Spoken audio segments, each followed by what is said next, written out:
Deep inside the glass-enclosed core of Yale University's Beinecke library sits a small, vellum-bound codex known as Manuscript 408. Turn its pages, and you'll find hundreds of bizarre, hand-drawn illustrations. There are strange astrological charts, naked women bathing in green liquid, and detailed diagrams of impossible plants with blue flowers and thick brown roots. But the real mystery is the text woven around those images. The entire book is written in a script completely unknown to human history. Carbon dating puts the physical parchment right between 1404 and 1438. Since then, a lot of very smart people have tried to read it. 17th century scholars took a swing. Elite World War II codebreakers gave it their best shot. Every single one of them failed to translate a single word. That leaves us with a stark binary. Either we are looking at the most brilliant, unbreakable encryption ever devised, or the whole thing is a massive 600-year-old troll filled with literal gibberish.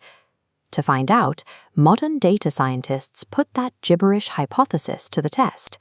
What if a medieval scammer simply made up random symbols to sell a fake magical text? The best tool to test this is Zipf's law. It's a statistical rule about how words are distributed by frequency in any given language. If a human tries to invent gibberish, the word frequencies create a chaotic, jagged distribution. But real human languages naturally follow a very precise, predictable power law curve.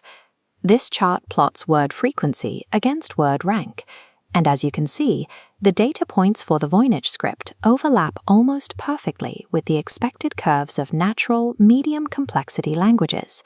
That perfect mathematical alignment destroys the scam theory. A 15th century fraudster couldn't fake a modern statistical distribution. The document definitely contains real linguistic structure. If it's a real language, the next logical guess is a simple substitution cipher. Maybe the author swapped A for a specific symbol, B for another, and so on. We can test this using something called character entropy, which measures how predictably one letter follows another. Normal languages have a specific balance of chaos and order. In English, you know a U almost always follows a Q, but the letter after a T is highly variable. Looking at this scatter plot of conditional character entropy, the Voynich text is a massive outlier. Its entropy sits completely isolated, far below the normal language clusters. This heat map matrix shows why. Characters in the Voynich script are rigidly confined. Certain symbols only ever appear as prefixes, others strictly as midfixes, and others only at the ends of words. A simple substitution code wouldn't produce that extreme structural rigidity. The writing system has to be a highly engineered, complex encoding mechanism. If it's a complex encoding, maybe it's hiding a language we already know. Historical sleuths have suggested everything from Latin and Hebrew to Mesoamerican Nahuatl.